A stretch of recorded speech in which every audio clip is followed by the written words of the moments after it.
Nagpur Audi car अपघातावरून लपवाछपवी सुरू आहे। संकेत बावनकुळे अपघातावेळी कारमध्ये असल्याची कबुली पोलिसांनी दिली, मात्र संकेतला पोलिसांनी विना चौकशी सोडल्याचा आरोप होतोय।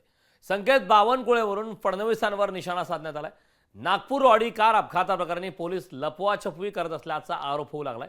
संकेत बावनकुळे अपघातावेळी कारमध्ये असल्याची कबुली पोलिसांनी दिली। संकेतला विना चौकशी का सोडण्यात आला असा सवालही विरोधकांनी उपस्थित केलाय।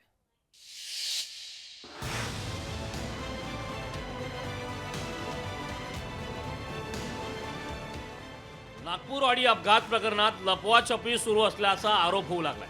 कालपर्यंत अपघातग्रस्त ऑडी कारमध्ये संकेत बावनकुळे नसल्याचा दावा भाजप नेते करत होते, पण नागपूर पोलिसांनी अपघातग्रस्त कारमध्ये संकेत बावनकुळे असल्याची कबुली दिली। संकेत हा ड्रायव्हर सीटच्या बाजूला बसल्याचंही पोलिसांनी सांगितलं। संकेत गाडीत होता, कुठे बसला होता, कुठल्या सीटवर बसला होता, काय? गाड्या ड्रायव्हर साईडच्या बाजूचे सीट आहे, फ्रंट साईडला बसलेलो। विरोधकांना मात्र हे मान्य नाही। ड्रायव्हर सीटवर संकेत बसला होता। एफआयआर मध्ये संकेत बावनकुळेंचं नाव का नाही असा सवाल राऊतांनी केला। अपघात झाला त्या परिसरातले सीसीटीव्ही गायब करण्यात आल्याचा आरोप राऊतांनी केला। गाडीचे मालक जर बावनकुळेंचे चिरंजीव का बावनकुळे आहेत, मग एफआयआर मध्ये नाव का? ड्रायव्हर ची अदलाबदली झाली, स्वतः गाडी चालवत होते महाशय शहजादे युवराज, पण अपघात झाल्यावर ड्रायव्हरला बसवला आणि ड्रायव्हरचं नाव घेतलं, म्हणजे ही जी रंगसफेदी चाललेली। ड्रायव्हर दारू पिऊन कार चालवतोय आणि त्याच्या शेजारी दारू न प्यायलेला माणूस बसलाय, ही थिअरी न पटणारी असल्याचं वडट्टीवार म्हणाले। ड्रायव्हर दारू पिऊन चालवत आहे, काय म्हटलंय माहिती आहे पोलिसांनी? ड्रायव्हर दारू पिऊन चालवत आहे आणि त्याच्या बाजूला मुलगा बसलाय।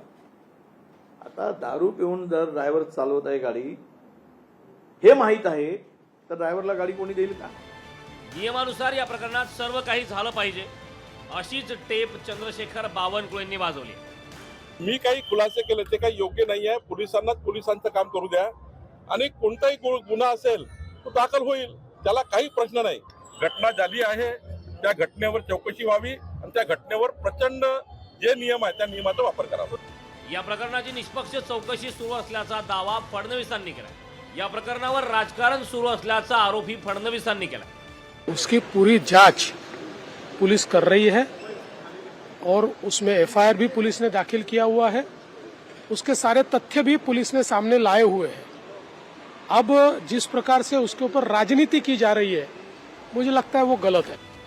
संकेत बावनकुळे कारमध्ये असताना त्याची चौकशी न होणं, संकेतला पोलिसांनी ताब्यात न घेणं, कारची नंबर प्लेट गायब होणं, अशा अनेक गोष्टी संशयास्पद आहेत। संशयास्पद गोष्टींचं उत्तर मात्र अजूनही कोणाकडेही नाही। ज्ञानेश्वर पवार, लोकशाही मराठी, नागपूर।